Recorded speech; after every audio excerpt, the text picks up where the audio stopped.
ខ្លាំងណាស់បងអើយបងចង់ដឹងអត់ថានៅណាចាំអូនប្រាប់សួស្ដីបងថ្ងៃនេះអូននាំបងមកលេងឡូរីម្ដងមុនដំបូងអូនទៅទិញសំបុត្រសិនបន្ទាប់ពីទិញសំបុត្ររួចអូនក៏បានមកជិះឡូរីបងអើយទិដ្ឋភាពតាមដងផ្លូវពិតជាស្អាតណាស់អូនជិះឡូរីជាលើកទី2ហើយកាលអូនជិះលើកមុនគឺនៅបាត់ដំបងឥឡូវអូនជិះជាលើកទី2ហើយក៏មានអារម្មណ៍សប្បាយដែរនេះគឺជារូងភ្នំទី2ទី1អូនអាចបានថតទេ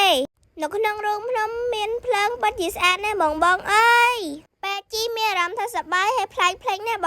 ងនេះគឺជាគ្រូសារបស់អូនមកអូនបាននាំអូនទៅដើរលេងមុនចូលរៀនវិញហើយនេះគឺជារូងភ្នំទី3មានភ្លើងដូចតែគ្នាតែអានេះភ្លើងច្រើនជាងមកអូនសប្បាយជាងអូនទៀតមើលតាមទឹកមុខនោះគ្រូសាអូនណាមានទឹកមុខរីករាយសប្បាយទាំងអស់ហ្នឹងបន្ទាប់ពីអូនជិះឡូរីហើយ